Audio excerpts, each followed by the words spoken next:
Gawin mo ito para hindi ka iwan ng partner mo. 10 bagay na dapat mong gawin para hindi ka iwan ng partner mo.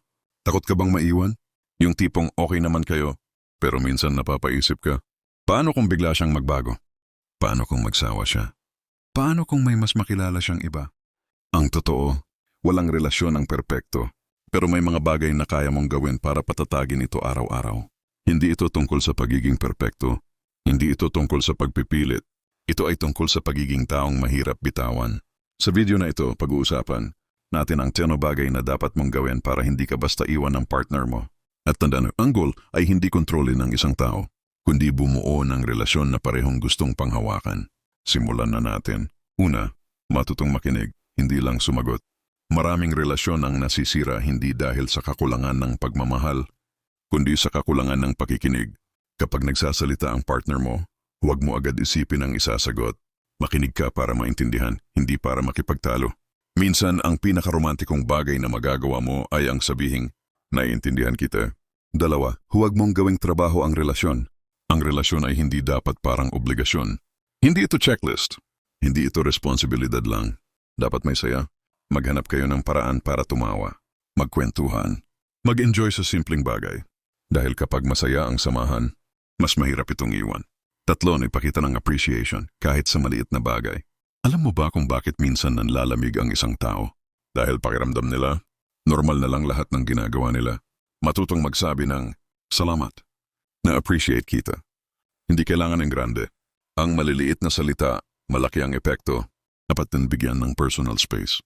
Hindi dahil mahal mo ang isang tao. Kailangan ninyong gawin ang lahat ng magkasama. Healthy ang may sariling oras. Healthy ang may sariling hobbies. Kapag hindi nasasakal ang isang tao, mas kusa siyang nananatili. 5, ayusin ang away. Huwag patagalin. Hindi maiiwasan ang hindi pagkakaintindihan. Pero tandaan mo ito, hindi kayo magkalaban. Magkakampi kayo laban sa problema. Huwag hayaang matulog ang sama ng loob. Pag-usapan kapag kalmado na. Dahil ang maliliit na issue na hindi naaayos, lumalaki. 6, manatiling totoo sa sarili. Isa sa pinakamalaking pagkakamali sa relasyon ay ang magpanggap. Sa simula, kaya mong magkunwari, pero habang tumatagal, nakakapagod. Mas tatagal ang relasyon kung mahal ka dahil sa kung sino ka talaga. 7, alagaan mo rin ang sarili mo. Huwag mong gawing mundo ang partner mo lang. Mag-grow ka. Matuto ka ng bagong skills. Habulin mo ang goals mo. At alam mo kung bakit mahalaga to. Attractive ang taong may direksyon sa buhay. 8, magtiwala, huwag laging maghinala. Ang relasyon na puno ng duda ay puno rin ng pagod. Hindi ibig sabihin na wala kang pakialam. Ibig sabihin, pinipili mong magtiwala. Dahil kung wala ang tiwala, kahit gaano kalakas ang pagmamahalan, unti-unti itong bibigay. 9, huwag kalimutang iparamdam na pinipili mo siya. Sa araw-araw, maraming distractions. Maraming pwedeng makilala. Kaya mahalagang iparamdam mo na hindi lang siya mahal, pinipili mo siya. Hindi lang noong una, kundi araw-araw. 10, piliin ang pagmamahal kahit hindi madali. Ang tunay na relasyon ay hindi lang para sa masasayang araw, na ito ay para rin sa mga panahong mahirap magkaintindihan. Hindi palaging butterflies. Minsan patience. Minsan effort. Minsan forgiveness. Pero kapag parehong handang magtrabaho para dito, nagiging matibay ang samahan.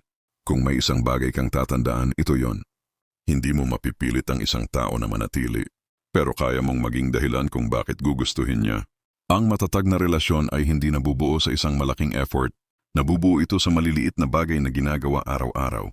Kung umabot ka sa dulo ng video na ito, sana may isa kang aral na maiuwi. Ang pagmamahal ay hindi lang nararamdaman, pinipili ito araw-araw. I-like mo ang video kung nakarelate ka. Mag-subscribe para sa mas marami pang relationship insights. At i-share mo ito sa taong mahalaga sa iyo. Hanggang sa susunod, ingat sa puso at alagaan ang mga taong nagpapasaya sa iyo.